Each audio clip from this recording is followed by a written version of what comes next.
Magandang araw po sa atin lahat, sa ating mga manonood at sa mga subscribers. Sana nas mabuti kayong kalagayan. Sa atin ngayong pagbabalik, Green Discovery, ang atin ngayong panibagong natagpuan o nadiscover itong mga markers sa puno ng kahoy.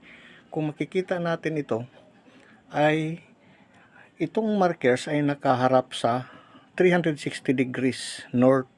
Ito naman nga pangalawang kahoy, kung makikita natin, ito yung tinuturo ng butas na sa 10 meters ay dito na recovers ang sinasabi nilang BAM at saka isang banga nga may laman na sinasabi nilang mga stone nga iba-iba ang kulay o sinasabi gemstone. Pero bago makuha ang banga ay ang BAM ay nasa 2 meters, nasa ilalim po yung sinasabi nilang mga stone nga nakalagay.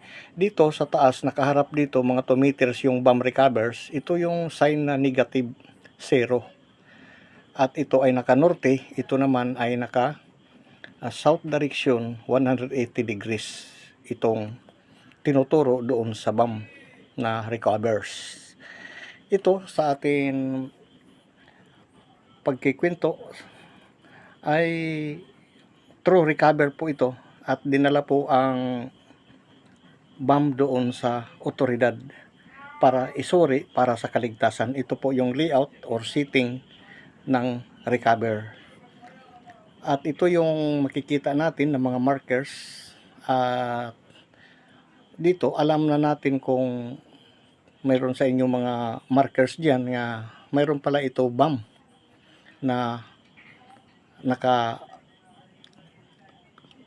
lubog or naka baon sa lupa nga ito yung markers. At itong area ay gilid po ng itong basakan at ang dagat po dito ay nasa 200 meters. Ang history dito sa lupa na ito ay sa kabila ay pier po ng GIO or Japanese Imperials. At saka itong butas nila ay mababaw lang po ito at may langis po ito kaya hindi na kuhaan nila ng tubig.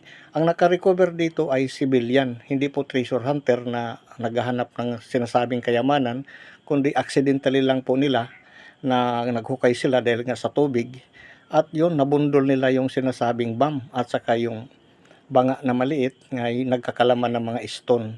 At hanggang ngayon hindi pa natin malaman o ma-identify dahil nga yung kwento na yun ay hanggang dyan lang ang atin ngayon napanaliksik na ito na area ay na-recover nila sa hindi inaasahan.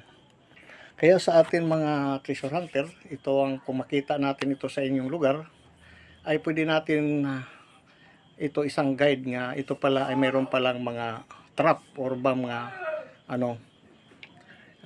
itong atin ngayon na discovery sa atin ngayon pananaliksik. At ito ay nakaharap sa north, ito naman ay sa south direction 180 degrees.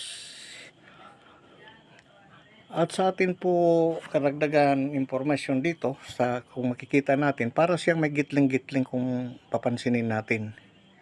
Sa atin po pagtatapos Green Discovery, huwag po makalimot mag-subscribe sa atin channel sa YouTube at muli natin ito babalikan sa sunod pa kung ano pa ang mga update na atin makikita sa kanilang dito area nga recovered BAM at saka yung stone banga nga nakuha dito sa butas.